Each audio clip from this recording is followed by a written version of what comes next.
Hi guys. So this is interesting. I am on the island of Seychelles and I promise it's for work, especially Mark Bailey, who's a non-believer. I'm really here for work. And I haven't caught up with you guys, so I'm on an island about to talk about the island. So let's get into episodes 3 and 4 of season 7 of Survivor SA. They've been good. Observation number 1 goes to Paul.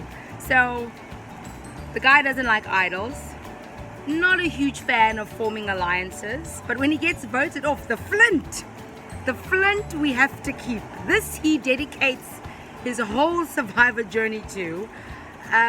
He was literally Russell Hansing people from off the island, which may be a first. Paul, I don't get it, but I like it. I think it's cute. The recipient of observation 2 has to go to Rocco. So there wasn't an apocalypse on the island. There's what I like to call the Rockalypse. His moon mud victory dance.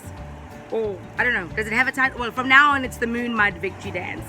Not too sure what that was, but he works out, so there's that.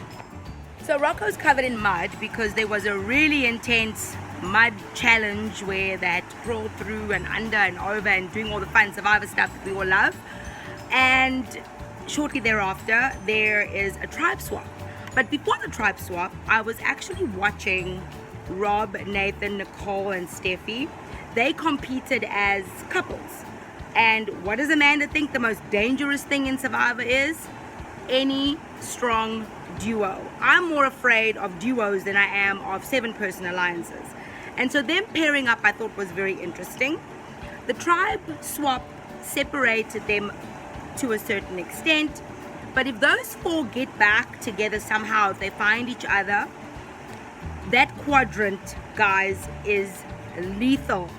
Completely dangerous. I'm scared of those 4. I want to be a part of that alliance. But genuinely, my heart is broken for Nathan. Shame. You can already see signs of separation anxiety because Rob and Nathan were split up as a result of the tribe swap, and the guy's devastated. His husband is no longer there. I mean, imagine. This might be the best thing for Nathan's game, though. I just have a feeling that there's a blessing somewhere in there that maybe doesn't leave him looking so suspect and not as strong as he would be if Rob was around. So let's see how it all plays out. But I'm hoping that Nathan now just, play your own game, brother. Play your own game. So then we have Jacques. Now, usually I am the first to criticize people who play this game and make sort of curious moves without having actually watched the show that much. Jacques, total opposite. He's a student of the game. He's a Survivor academic. And I'm not so quick to judge his moves. My suspicion is that in episode 3, when he went to Ting Ting and shared with her that he had an idol, that he maybe wasn't sure if he could quite trust her because she was chatting to other people. So I'm not sure if that was just editing or maybe there's stuff that happened that we didn't see. But he played the idol and saved himself from nothing. And unfortunately, one of the castaways that I was really starting to enjoy watching, Ting Ting, was voted out of the game. So I don't get Jacques' move, but I'm hoping it will reveal itself because, like I said, Jacques is a super fan, genuine super fan. So let's see. But can we please change the narrative on social media when it comes to Jacques and Ting Ting? There were all these tweets and headlines, oh, Jacques votes out his closest ally.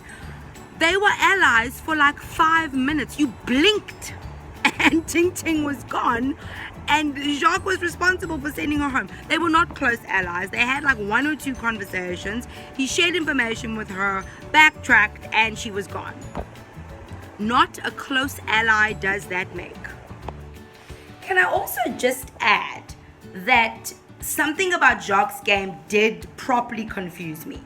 He shares his first idol with Ting Ting, gets rid of her even though she is completely bought into his plan and she's I'm gonna be loyal. She raises her hand at tribal council just as planned, so he could trust her.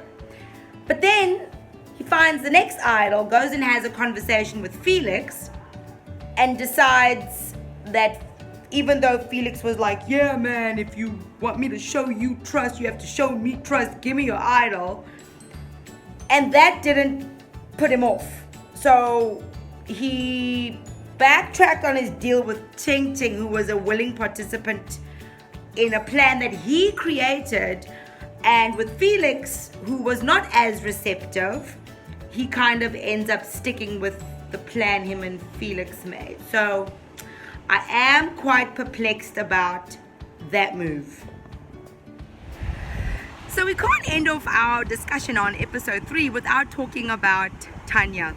Can we please just give every single member of the Survivor casting decision tree a bells? No, 2 bells.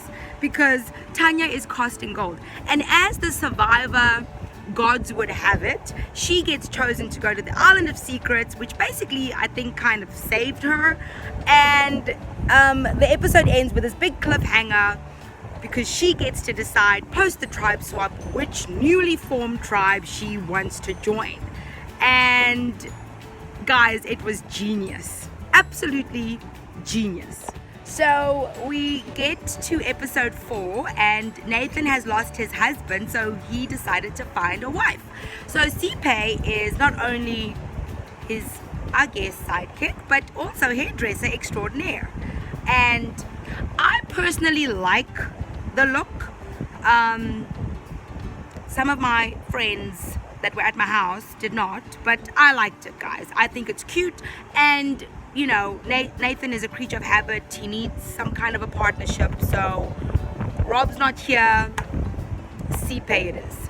So the sun is setting and the lighting is a challenge, guys, but just bear with me because I think I'm almost done. Rosalie, I really thought that she was gonna be like the dark horse, a little bit like Katinka was for me in the last season. But I think Rosalie was a little bit more like Josie, who I think wanted to play a great game, had amazing ideas, but unfortunately just didn't really have the opportunity to play it. And Survivor can be really cruel like that. Sometimes it's a very fickle game, and luck and circumstance and all of those things, unfortunately, early on in the game, I think do tend to play a little bit of a role. The tribe swap screwed her basically, and yeah, she couldn't crack the nod, I guess. But I was a fan, just so you know. I was a fan. I just think this season is amazing, and I am loving this cast. Afro-Cons, you guys are seriously raising the bar every year, higher and higher. You should all be super proud, and I think that's the difference when super fans actually make the show. It shows, you can tell. So well done to all of you guys that are a part of the production. It's amazing. So I'm Amanda Hoosen, castaway from season 2 of Survivor South Africa. Can't wait to watch tomorrow night. Remember, Mnet, 7 p.m. South African time, 7 p.m. Thursdays, and you can catch it on Catch Up, and I think there's a repeat on Sunday, so do not miss it. You want to be a part of this conversation.